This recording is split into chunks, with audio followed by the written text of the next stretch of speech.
Good morning, everyone. I do believe it's time to get started. Thank you so much for being here with us for the CAS Assessor training series. My name is Jody Weiner. I'm the Learning and Development Specialist here at SSF. And as always, I am so thankful and appreciative that each of you take the time to put your work aside for an hour or so to expand your capacity and collectively help us all resolve homelessness. Today's training is an introduction to trauma-informed care practices specifically for casework. And our presenter today is Quinn Jones Hilton, who will be on Oh, there's Quinn. Hi, Quinn. Quinn's on camera already. Will be joining us in presenting this really helpful work. We always ask before we begin a reminder: check your emojis, make sure they're working, and to please feel free to use the chat when invited to respond to some of our presenter questions. Um, as a reminder, this work is being recorded. Thanks for the thumbs up. By the way, we do love our emojis. Um, as a reminder, this work is being recorded and you will get a link probably by the end of the week, a link to this recording as well as a link to our materials. Your email will also remind you of next week's training, which is preventing vicarious trauma within casework. So, as I mentioned, we'll get started here. Before we begin, the reminder that this is recorded in closed caption, and to please be sure to use the Q&A feature exclusively for any questions. That helps us as facilitators to make sure we answer your questions. If they're dropped in the chat, sometimes they get lost, y'all. So please be sure to use the Q&A function. We are talking about trauma-informed practices, so sometimes the content can be a little activating for us. We might notice our heartbeat a little faster, our breath getting short, mouth gets dry.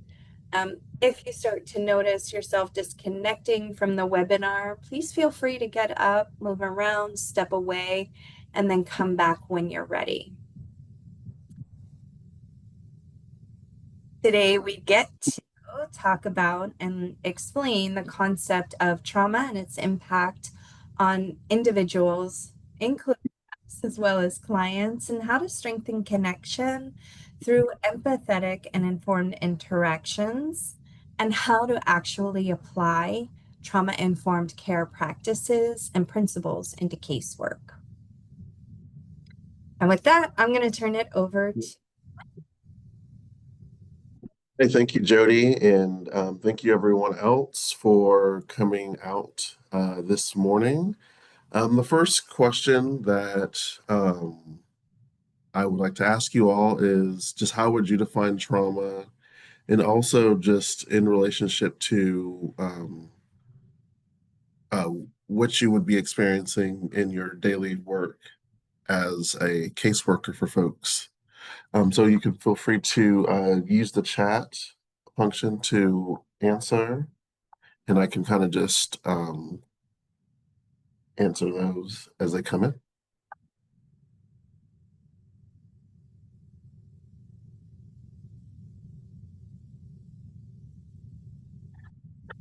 I see someone said something drastic that has happened to someone and it's taken a mental and physical strain on them. That is absolutely correct. Thank you very much.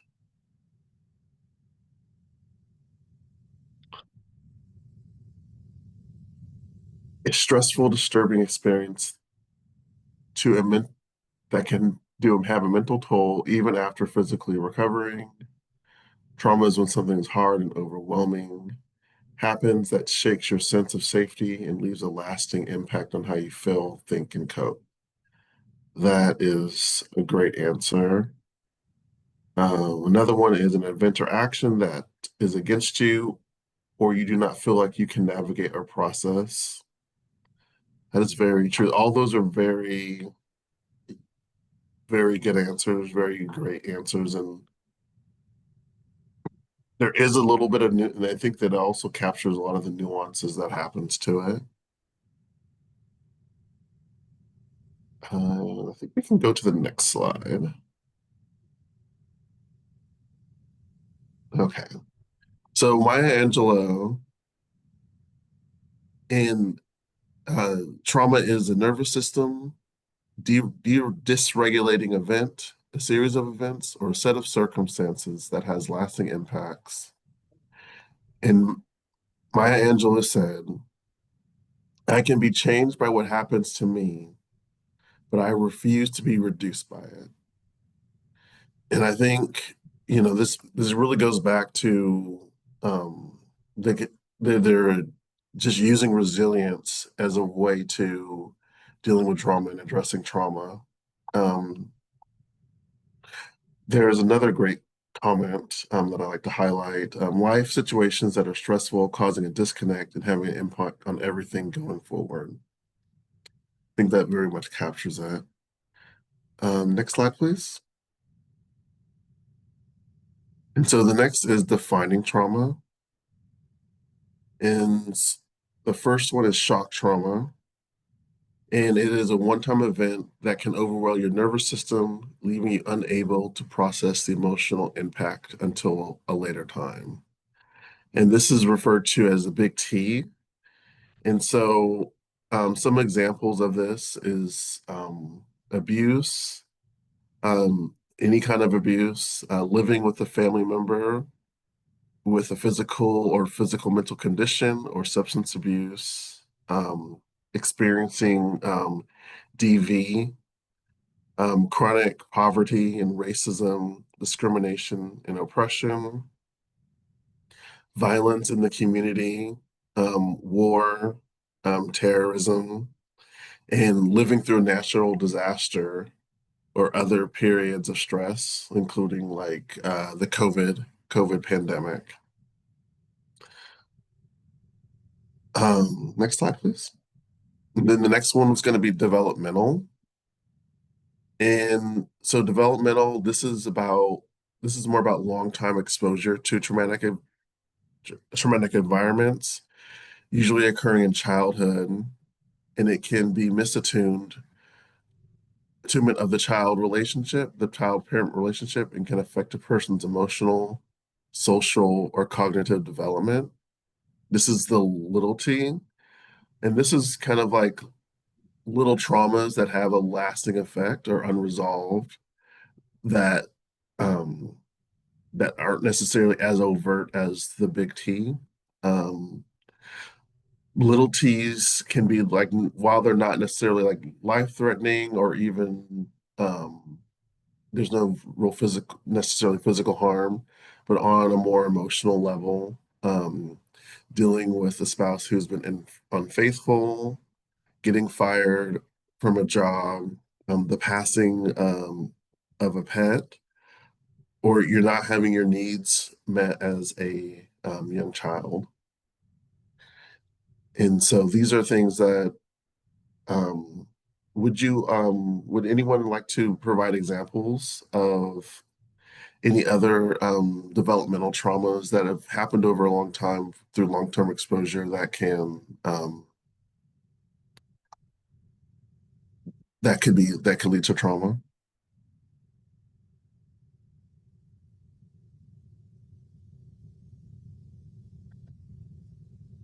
Thank you. Witnessing DV, that also works, as well as that will also um, be addressed in the second one as well. Hmm. I'm gonna jump in here because there's some good stuff here, but I want to help Please do. differentiate. Yeah. Um, the developmental trauma is sustained, right? It's not a one time, where shock trauma is a one time event. Developmental trauma is sustained, and it's usually a longer time. Um, Jinli mentioned molestation. Yeah, That is the perfect example. Natural disasters on a long term, absolutely. Death of a parent is usually that shock trauma that kind of ripples out into our life. The developmental is DV in the household, 100% yes. Uh, Growing up in the system, right? Growing up in foster care, also growing up in a home with mental illness, right? We may not be at the physical effect of some of these developmental traumas, but we're witnessing and it's absolutely impacting the person. Yeah. What about the death of a child? Yeah. So that's an initial impact, right? My goodness, that's a shock. Well, and I also would think that it would depend on with parent and child, it would depend on how, like, I think if it was through like if a parent was dying from sickness, it might be Yeah. developmental. But then I think if it was like a shock event, like an accident or something like that, then that's a shock. And so there is a lot For of sure. nuances between, There is. yeah. I can definitely attest to the death of a parent over long term. Yeah, Mhm. for sure. Yeah. Yeah, that's long term stuff. So, fantastic input, everyone. Thank you so much. Quinn, are we ready to move on? Yeah, I just wanted to make one quick point just about like even just like the differentiate between like racism and developmental and shock trauma, excuse me, where like shock trauma and racism could be someone coming up to you and saying something derogatory to you that could, or like you just having a bad experience. But then the developmental trauma would be the understanding that you feel like there's less opportunities because of your race, or there's less opportunities because of your gender, and it's not necessarily an event that's happened between the shock and developmental. Yeah. Thank you, Quinn.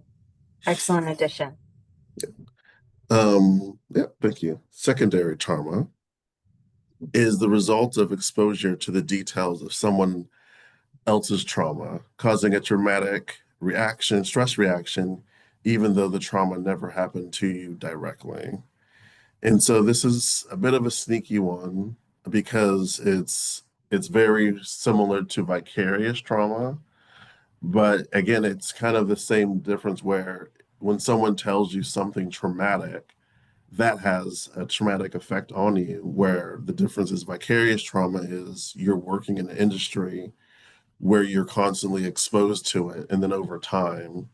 And so secondary trauma is you hear something traumatic and don't necessarily realize that, oh wow, that actually had an effect on me as though I were experiencing it.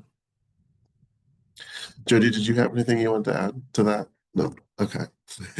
Now, except it is nuanced, and It is nuance. there's a reason why next week there is a dedicated hour to understanding vicarious trauma and how to prevent it. Yeah, because it's so close.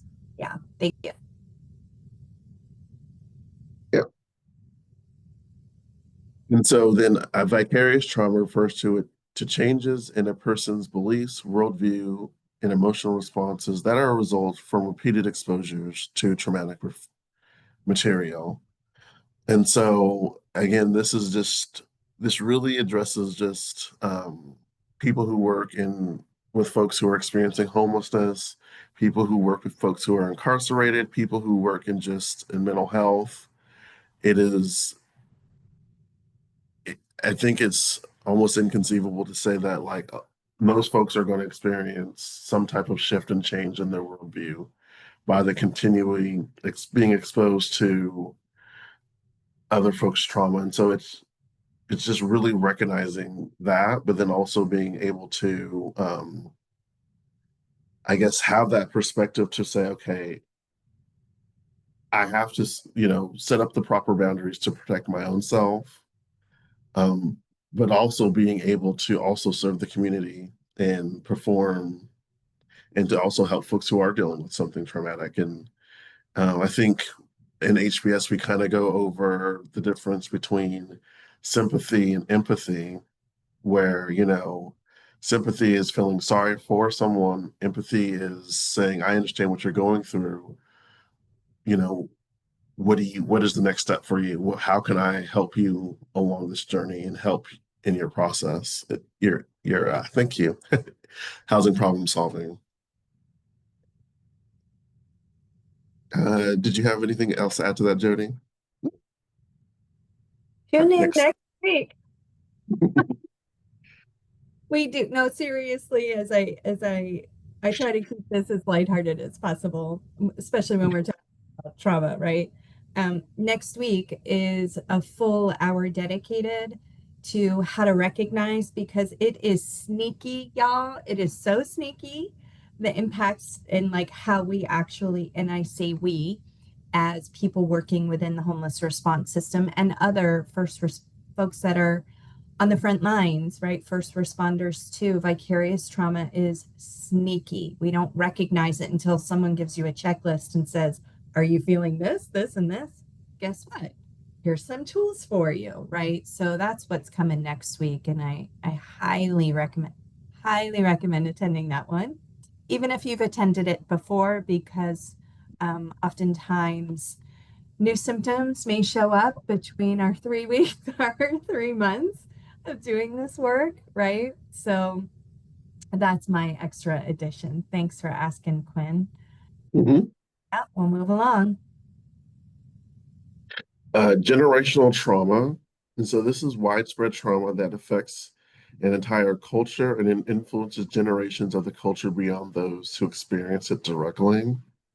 And so that, that can go with the indigenous American or indigenous folks who were here before America. There's the African Americans.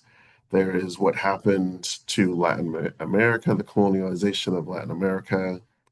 There is the women's suffrage that happened, and there's just so many different traumas that can still have an effect. And I think recognizing that in the next slide, we'll kind of go over the macro micro, but I think that some of this really goes into a lot of the issues that a lot of our clientels, a lot of our clients are experiencing today. And I think that not recognizing that, I think recognizing that is also important in our work as we continue to try to build a better system and try to help folks along their journey.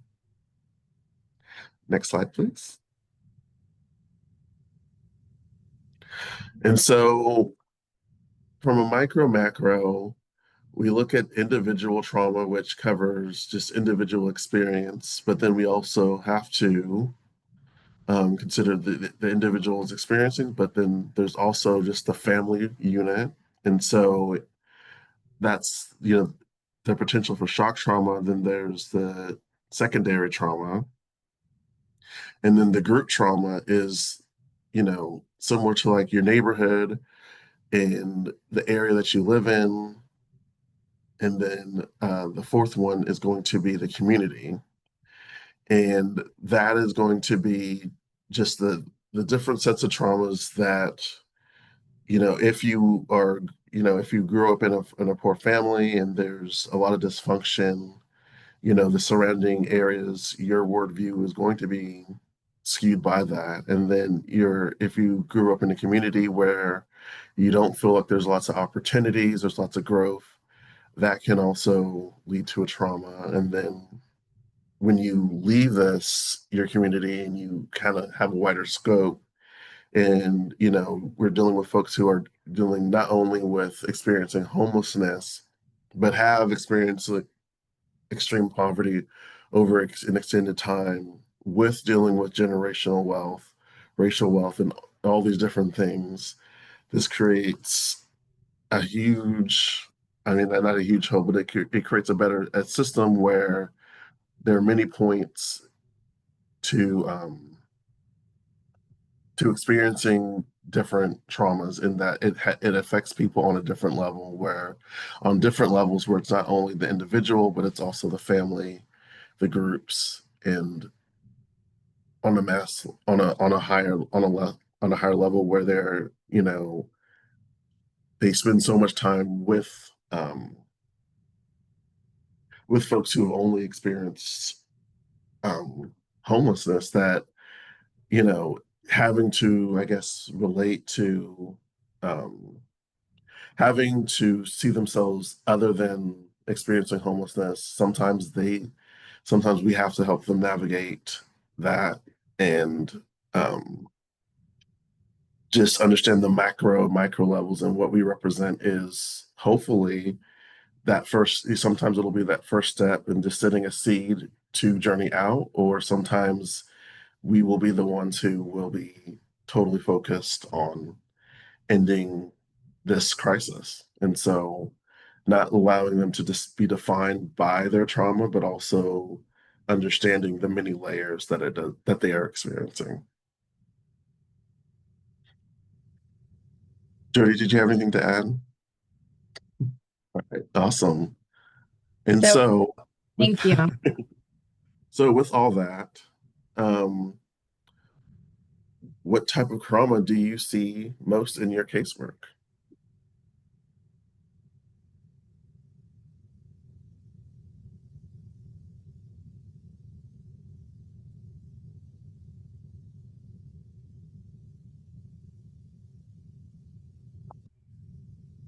I see generational, All of the above. generation, Yeah. yeah, all of the above. Yeah.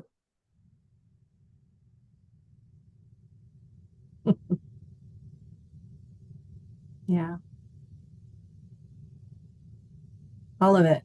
Yep.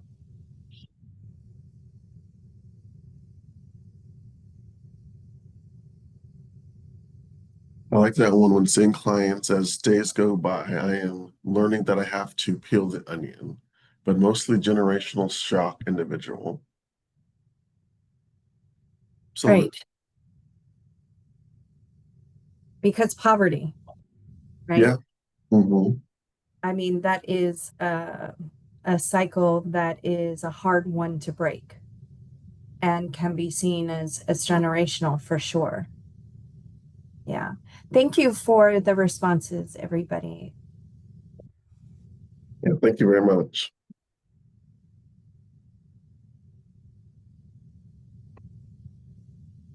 All Quinn, righty. are you okay Did you want to, I'm yeah, did you want to on take this one? Yeah, go ahead.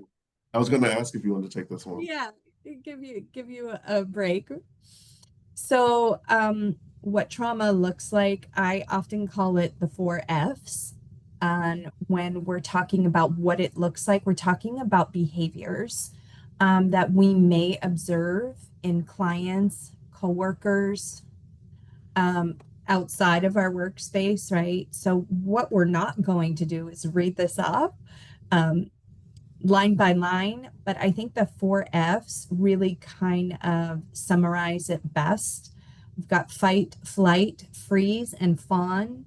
Oftentimes, the first three are most popularized. The fawn is the fourth F is kind of emerging science, and it's really nuanced. I love that word because it could show up very different ways as listed here. You know, it can look like emotional neediness or it can look like shutdown and collapsed, like disengaged or self critical, right? So, fawn isn't always the people pleasing behavior that some folks talk about fawn as. There's more to it, right? So I think this list here about what anxiousness looks like and what disconnected behavior looks like and stuck behavior looks like is pretty comprehensive. You are welcome to drop in the chat a behavior that kind of, yeah, I see this. I didn't realize, oh, wow, that's fawn. Well, I'll just give about 30 seconds to kind of review the slide and I'll remind you all you'll get a copy of this because it's a great list and it's not to classify folks, it's to seek to recognize what we're seeing has nothing to do with us and everything to do about our clients, actually their nervous system, right? Because that's what is going on. Their autonomic nervous system is in one of these states, oftentimes, more than not. Yeah. Let's see. Oh, flop. Yes, a form of collapse for sure. Yeah, I like that one. Thank you, Ariane. Oh, good to see you here. Stay, yes, attachment, phone attached. Yeah, staying with the abuser. Excellent one. Not, it's not excellent, but it's a great example. Thank you. Thank you. I appreciate the feedback, Vivian. All right. Uh, Quinn, I'm going to move on to the next one. Yeah. Yep. Great. Mm. Again, this is a very robust chunk of information that I think if this kind of work calls to you and you want to develop more connective engagement practices with clients that are trauma informed, this is definitely a second slide to just like really sit with this content. Um, this could be a full 8-hour day, trauma informed practices, if not several. So we've definitely consolidated, and these last two slides are more reference than we're going to read everything off. But I do think it's important to see the areas of impact because it totally impacts the entire person on so many different levels. Um, Physiologically isn't listed here, but it definitely trauma impacts the biology and physiology, the way our body responds and grows as a result of trauma. Quinn, do you want to add anything before I move on? No, I'm good. Yeah, that was great. Thank you. All right. This will be my last one for now, Quinn. This I often talk about as a trauma educator for 15 years. I often talk about how everyone's walking around with an invisible backpack, and sometimes the zipper opens and stuff leaks out, right? And we don't realize it until after it's happened. And, to summarize it as a trauma trigger for our visual learners in the webinar, this invisible backpack that everyone has. No one has escaped trauma, by the way, whether it's big or little, or like we're alive, we've gone through COVID, enough said. There's so much that happened before and so much that has happened after and is currently happening now. There isn't a person who has not escaped trauma. So this invisible backpack um, leaks out in work spaces, often in personal relationships, right?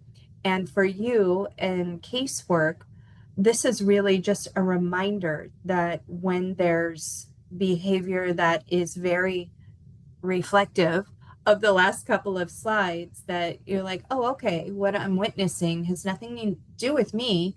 And they're in a triggered moment.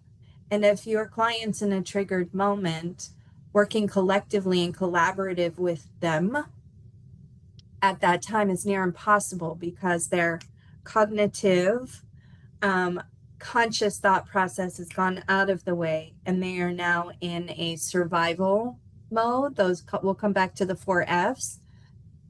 So I think that's the relevance of this slide, to remember that when we see those behaviors in clients and coworkers and just in general, that we are recognizing a triggered state. I like to also call it an activated state, right? I think we throw around the word trigger a lot.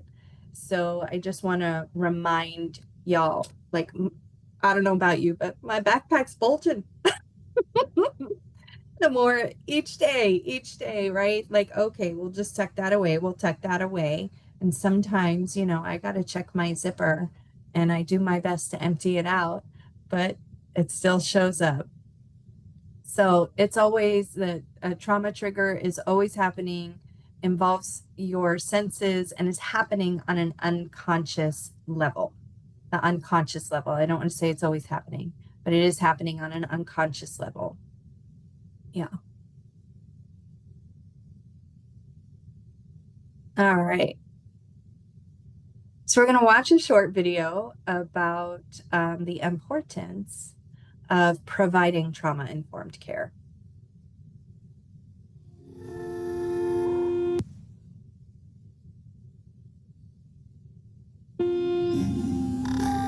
For Weave, trauma-informed care starts from the second that a person enters the building, informing every layer of your practice. So not as you're informed about trauma, but that informs the way that you do everything, including the way that your environment is, to the way that you interact, to the way that you ask questions on your forms, to ways that you can support clients. It's a whole nother layer to like holistic care. When we talk about trauma-informed care, it's exactly what it says.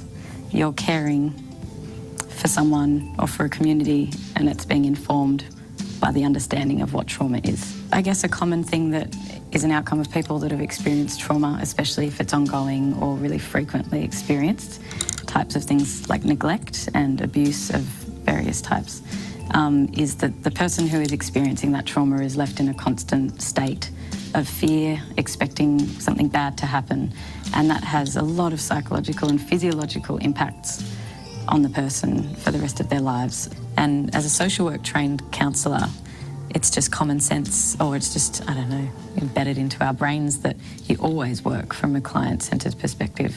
The client is always the expert of their lives, not you. You're there to help guide them through the journey to healing or through the journey of whatever it is for them. It's not about telling them what to do or labelling as something. We feel very strongly about being flexible and meeting the needs of the client. Every client is different. Every client comes to you with a unique perspective on life, with unique experiences, unique goals, unique needs. So it's really important that we listen to that and respect that. It's not a one-size-fits-all. We switch the question around. We don't ask what is wrong with you. We ask what has happened to you in your life and how can we support you. It's essential to look at that person as a whole human being, not just as the presenting behaviours that you see before you when they come in to sit, you know, to your office or to sit in the chair to have counselling. Before I came in here, like I didn't really know where my life was going, to tell you the truth. But yeah, since I met Ainsley and she's been my caseworker, you know, she's kind of guided the way, and yeah, I reckon my future looks brighter. I think one of the biggest challenges of working from a trauma-informed perspective is actually working alongside so many organisations that aren't working from that same perspective. If we could all work from this common ground, I think that people would just have so much more productive work going on and so much more success in their recovery. At the end of the day, most of the work is done within the relationship that you build. So if we have a good relationship with our community, with the individuals that we're working with, we will see healing, you know, we will see mental health being able to be managed, we will see suicide rates drop, we will see drug and alcohol problems not needed in a person's life anymore because they have an understanding of their mental health and their trauma.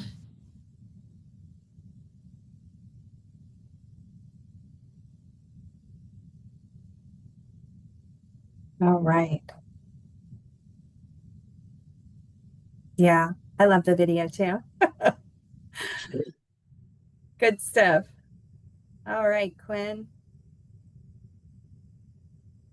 Ready. So next one is trauma-informed practices. And so why do we practice trauma-informed care? Because trauma-informed care is a strength-based framework, and it's grounded in the understanding and the responsiveness of the impact of trauma. It also emphasizes physical, physiological, and emotional safety for both providers and survivors, and that creates the opportunity for survivors to build a sense of their own control and empowerment. And so yeah, that's great. And so there's the 6 pillars, and it's safety, trustworthiness, transparency, peer support, collaboration, empowerment, and then cultural humility. And so this ensures that each interaction that each caseworker has with a household in our community, there is humanity of just that person, that individual's humanity, and that there's emphasis that, this is a safe space, and that, um, the tools that you have as a caseworker, they are provided to them, and that they can really trust you. There's empathy over sympathy, and then there's respect while fostering a supportive and healing environment. And so, hopefully, with going over what these six pillars are, we can help you guys improve the wonderful work that you guys are doing. Um, Next slide, please. To safety.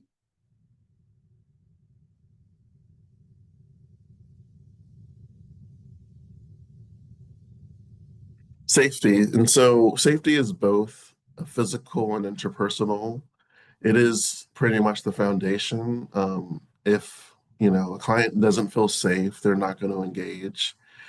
And and I think it's important um, to emphasize that you know there is that this is experience of either if it's providing resources, if it's doing a referral, if it's an assessment, that it is completely free of judgment and shame and blame for any choices, whether it be present or past. I think it's also important to take your time to really get to know them, be casual, um, and focus on creating a connection. It's not just about leading them to an assessment or leading them to this resource. It's about building a connection to help them feel that this is a safe space, that whatever program you're representing and the system that you are representing, it is a safe place for them to continue, and that is something that they can trust. Which leads us to the next one, just trustworthiness and transparency. And so a lot of folks, a lot of the clients that we deal with, they've been lied to by caseworkers, and it's not necessarily your fault, but it is the fact that a lot of folks, or just not even caseworkers, just people in general, have been let down. And so, if you say, you are going to call them or that you're going to be there at a certain time, it is really important that you are there. Um, Sometimes they won't necessarily show up, but it's important that you are the one to show up, because it's like, if it's we want to make sure that we are not re-traumatizing and also creating an environment that will cause harm. And so being transparent is also just openly communicating, not over promising, not saying, providing this clear information on their eligibility for a program. If you know that they're not eligible, it's being able to deliver that information in a trauma-informed way, a way that helps respect them, but it also, we don't want to lead folks on and give them inaccurate information that that can lose trust. And yeah, please. Next slide, please. Unless you wanted to add anything, Jody. Um, did you want to cover peer support? I am happy to. Thanks, Quinn. I'm going to go back one to safety, and just a reminder, anytime we get to, as an organization, in different learning spaces, when we talk about trauma-informed care, safety is a very personal thing. And what may make Quinn feel safe may not make me feel safe, and vice versa. So I think utilizing the term safe space is presumptive and not necessarily individually centered on the person in front of you. So a simple question could be, how can I support you, instead of using this as a safe space? I do love the words courageous space and a brave space, but using safe space, I think sometimes is, like I said, just presumptive. Yeah. So, Well, I think, yeah, it could also, instead of saying, I guess having a definitive, if someone is anxious about being in a place, instead of just saying this is a safe space and having a definitive, it's, how can we make you more comfortable here? What can I do to make your experience more comfortable here? yeah, thanks, Quinn. Yeah. So peer support is really kind of thinking about reframing the language and looking at ways to support community with compassion. So, oh, hey, I don't know. Tech just went on its own. Sorry, y'all.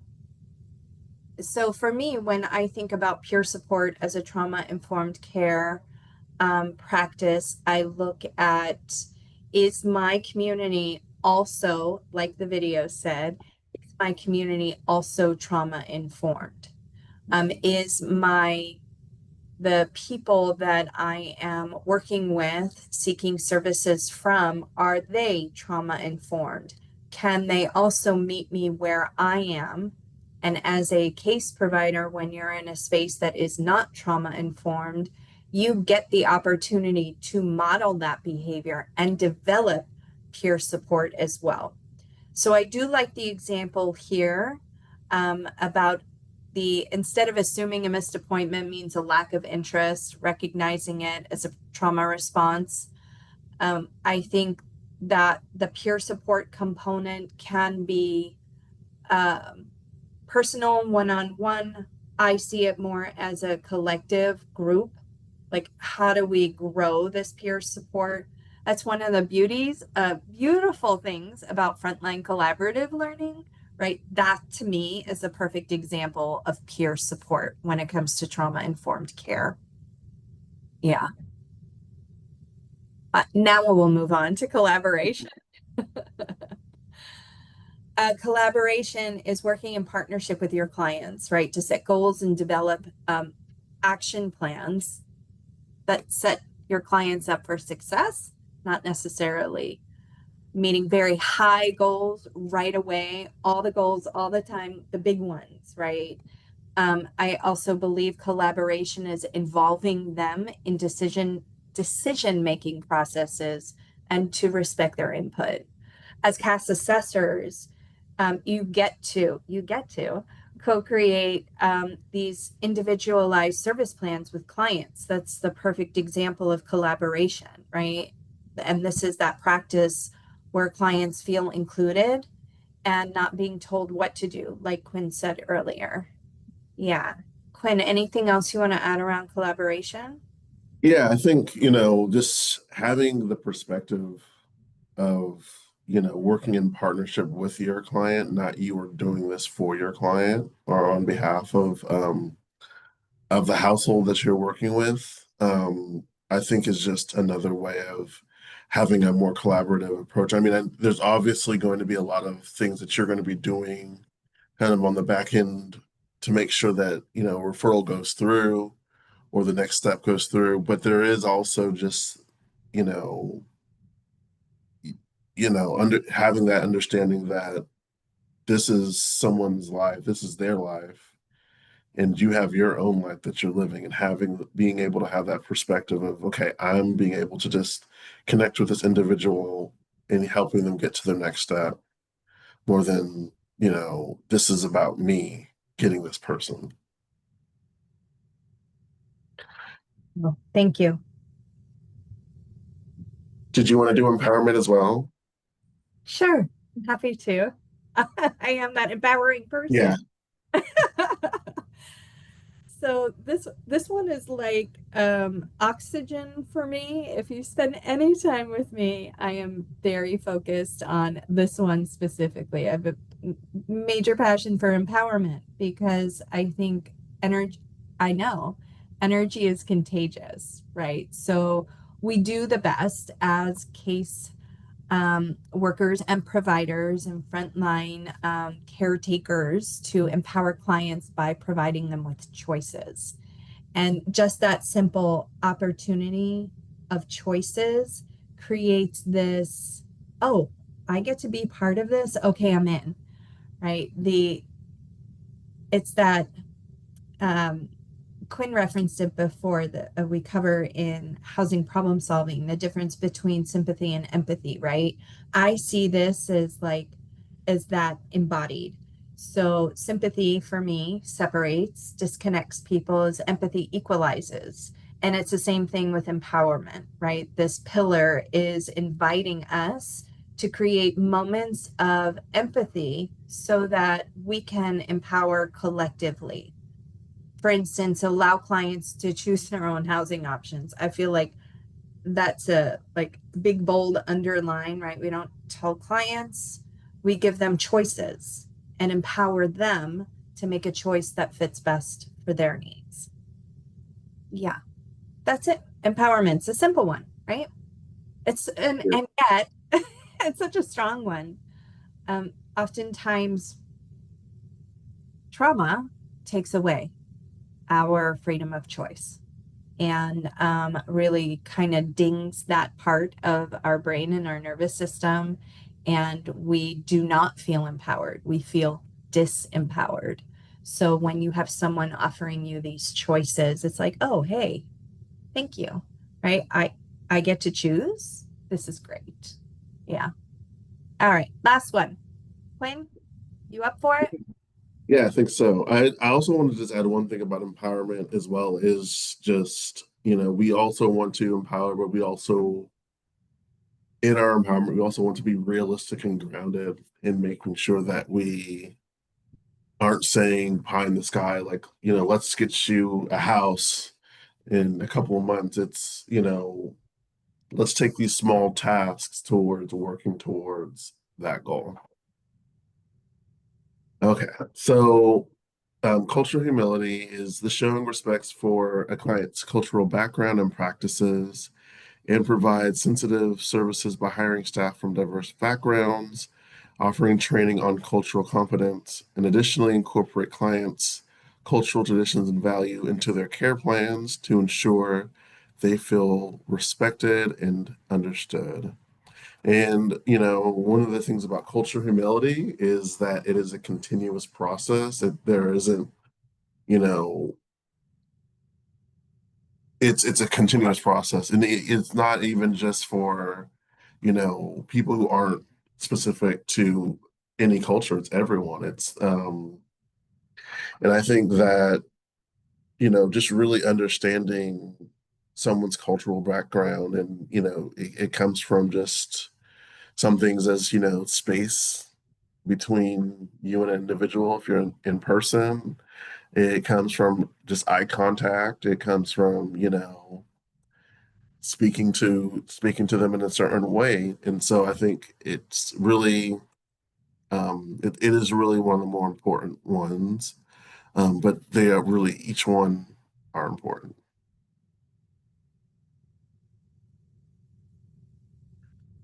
Best practices. And so reinforcing connection, building rapport. So client empowerment and I- celebrate them for showing up, giving them credit for the small wins, as we said. Um, I think there's the term online where it's progress, not perfection. You know, we don't expect it. Everyone's going to be messy, not just our clients, but even all of us. And so it's giving them that acknowledgement that for their strengths and highlighting that. Um, Listening to what motivates them, but then also being able to um, just focus on their help, focus on their strengths, and collaborate with friends and family, and being able to just that empower that social their own little network of folks, the support network. Building rapport is start with questions they know the answers to, and these questions to ground them. Being sensitive to the client's need, active listening and body language, being empathetic and authentic, listen and validate feelings and honor honesty, being honest and reliable, stick to your words and don't overpromise. That is just an important one in all our dealings is being reliable, being one of our word, but also not over promising something that, you might not, if you don't know, it's okay to say you don't know, but don't make something up that's not true. And then, make sure that they're comfortable, offer water and snacks so they can feel comfortable in the safe space.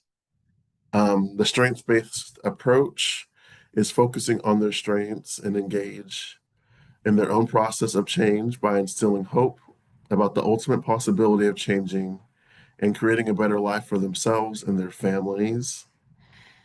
And so it's not, why aren't you making progress? But it's what strengths do you already have that can help you move forward? And I think, it's about promoting resilience and self-sufficiency, and it's encouraging them to, look within their own selves and not just say, I'm just someone who is experiencing homelessness, but I'm also an artist. I'm also someone who loves music. I'm not just defined by my experience, and allowing that to be kind of a guide. Create trust. Clarify anything that you don't understand or are confused about. Use language that does not indicate judgment or assumptions. Your interceptions should never be reflected in your language. So even if you think that you might have heard something, and then really, yeah, we'll just move on. Be careful about the label offender or perpetrator, as it could describe a beloved parent or family member that abused them. And so it's just, having that care and that trust and um, being sensitive. And then creating a connection. Connection is energy that is created between two people when they feel seen, heard, and valued, when they can give and receive without judgment, and when they derive sustenance and strength from the relationship. That is from Brene Brown. And, that really sums it up. I can't think of too much to add to that about creating connection. But there are some keys to it. And so creating connection is also if you understand that someone doesn't speak English well, it's just make sure that those who do speak English as a first language understand the process. Make sure that you take the time that they understand the process. Um, Use appropriate language at the client's level of understanding. Um, and it kind of goes into the next one, which is don't use jargon and abbreviations and acronyms, which we can all get into, but try to avoid that when dealing with a client and building a connection. Acknowledge nonverbal communication as verbal communication. Some people communicate through their behavior than their words. So if you notice that there's kind of a shift and that they feel uncomfortable, I think it's important to kind of say, take a step back and say, hey, are you comfortable? Does something, activate you? And, let's actually acknowledging that. Um, Acknowledge silence as a way of communication. Some people can't speak about it or need time to feel comfortable to speak about it. So not everything you need to know is especially on like your first couple interactions, but it's really about you can realize that there's something else going on and giving them the space to say, you know what, I'm going to let them when they are ready to have this conversation. I'm open to it, but I'll give them the space to, um, yeah.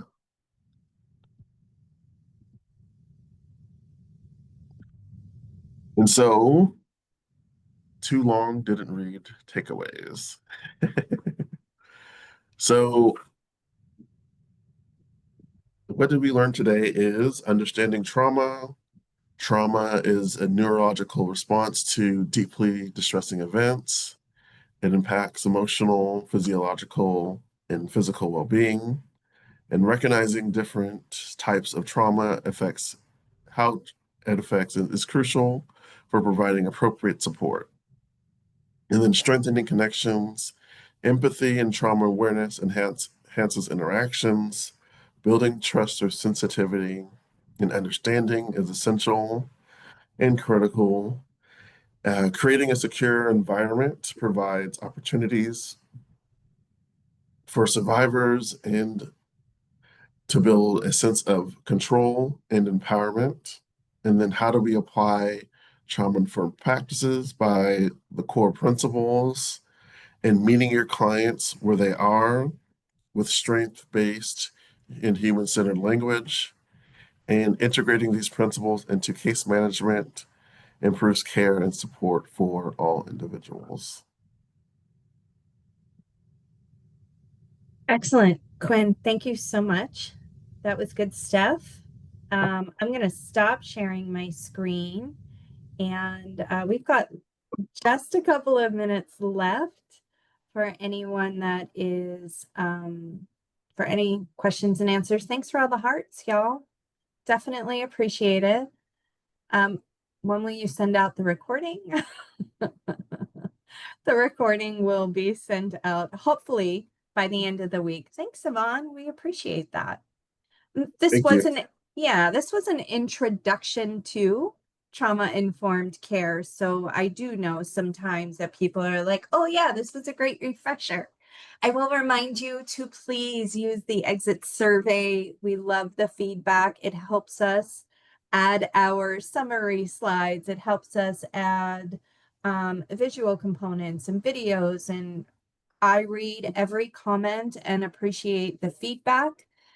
And I seems like we've got a raised hand from, let's see, answer live. Let me find ya.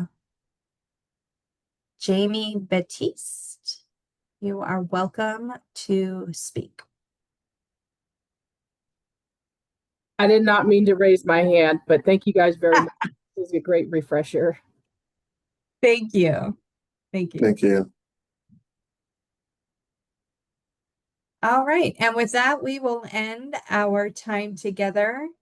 And appreciate you all being here and hope to see you next week for preventing vicarious trauma and getting tools to help when we do recognize this is happening in our lives. You're very welcome. Again, Quinn, thank you. Appreciate you. Oh, thank you guys. Bye, everyone.